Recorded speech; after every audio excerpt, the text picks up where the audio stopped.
Hello everyone, welcome to our channel.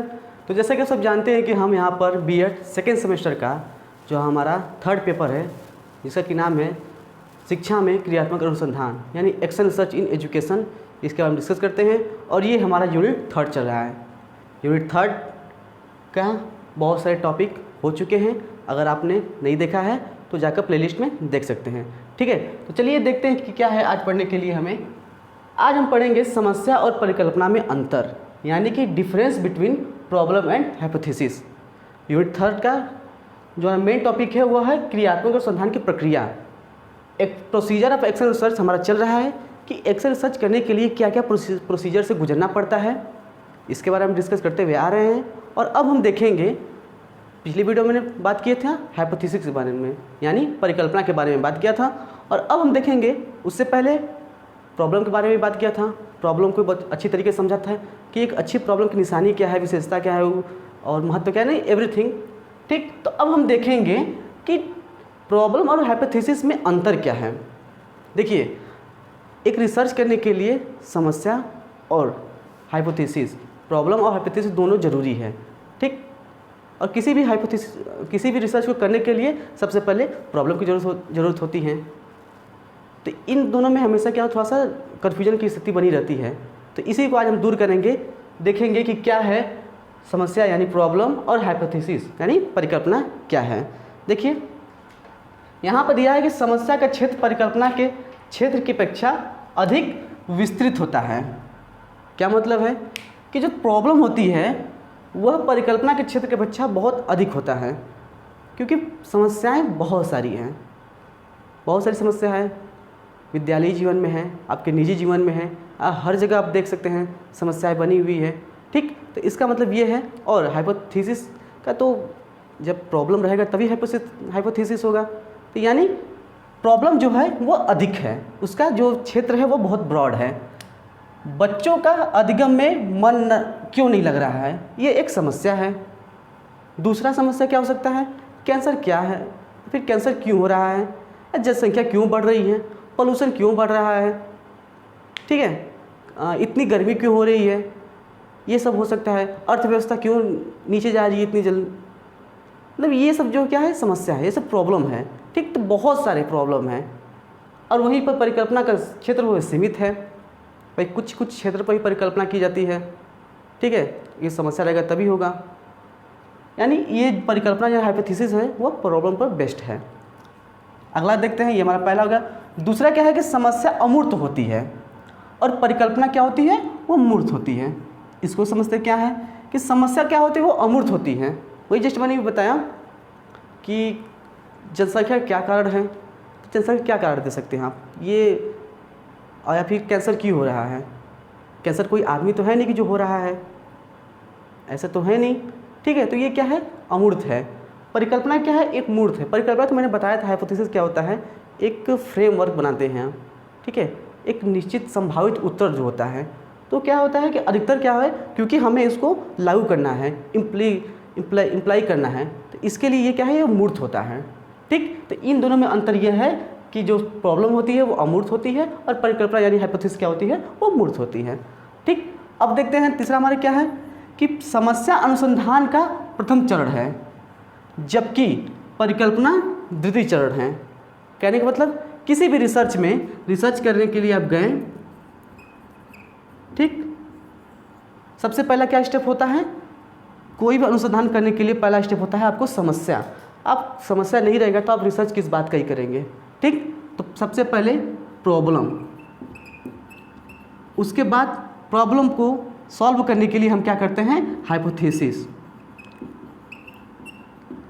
ठीक, यानी ये पहला स्टेप हो गया, ये दूसरा स्टेप हो गया, अंतर इसका ये है। ठीक, अगला क्या है कि समस्या की कोई दिशा नहीं होती है।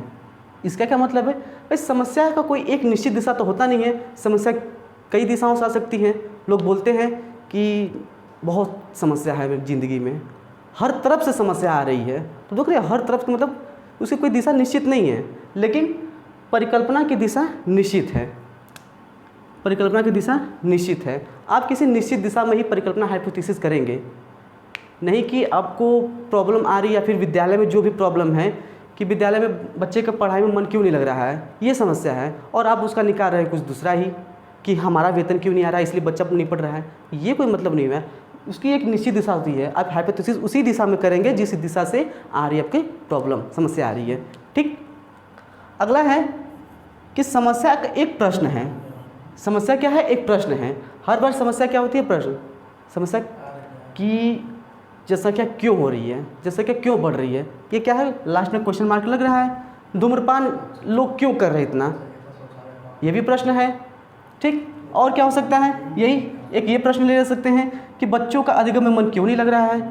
तो यानी मेनली क्या होता है कि प्रॉब्लम जो है वह एक प्रश्न है, और परिकल्पना क्या है? परिकल्पना उस प्रश्न का या उस समस्या का संभावित उत्तर है। मैंने बताया था कि हाइपोथेसिस क्या होती है? किसी भी समस्या का संभावित उत्तर कि ये हो सकता है। ठीक, आगे देखते हैं। आगे है कि समस्या समाधान योग्य होती है।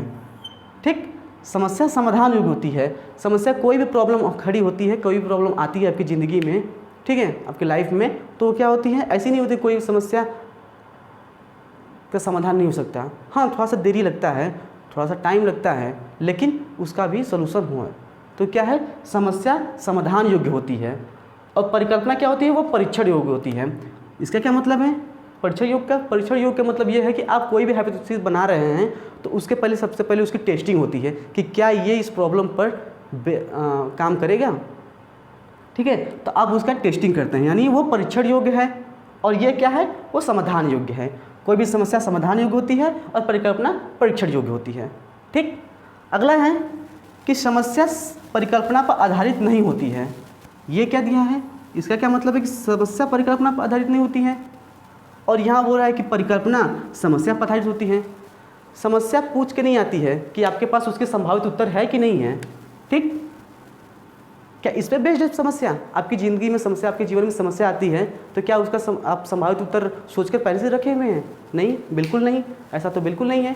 तो यही बोल रहा है कि समस्या क्या है? परिकल्पना पर आधारित नहीं होती है, जबकि परिकल्पना यानी हाइपोथेसिस क्या है? वो समस्या पर आधारित होती है। मैंने बताया कि जो हाइपोथेसिस, आप कोई भी हाइपोथेसिस कर रहे हैं वह समस्या पर ही बेस्ड होती है।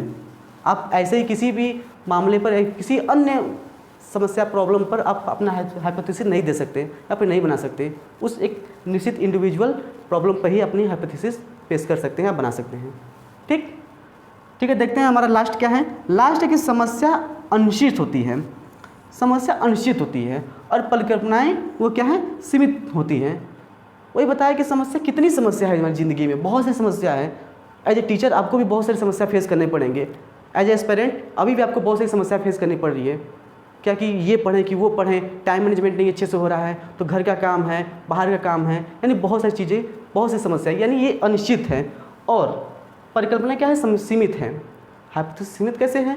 हाइपोथेसिस सीमित इस प्रकार से है क्योंकि समस्या है, ठीक है, जो कोई भी हाइपोथेसिस है वो समस्या पर ही बेस्ड होती है। ठीक है, तो समस्या तो बहुत सारी है, तो कुछ लोग तो ऐसे ही समस्या छोड़ देते हैं, लेकिन कुछ क्या है, उस पर हाइपोथेसिस करना पड़ता है क्योंकि इस समस्या से क्यों बाहर निकलना है। ठीक, तो ये क्या होती है? ये सीमित होती है, ये संकुचित होती है। ठीक, एक छोटी सी क्लास है, एक बार स्क्रीनशॉट ले लीजिए। पता चला है कि आप लोग का जल्दी ही कुछ यूनिवर्सिटी का JNCU का जुलाई में ही परीक्षा होने वाले हैं, तो हम कोशिश करेंगे जल्द से जल्द जो अपना है सेगमेंट ये ख़त्म करें। ठीक है, तो मिलते हैं नेक्स्ट वीडियो में, तब तक के लिए थैंक यू।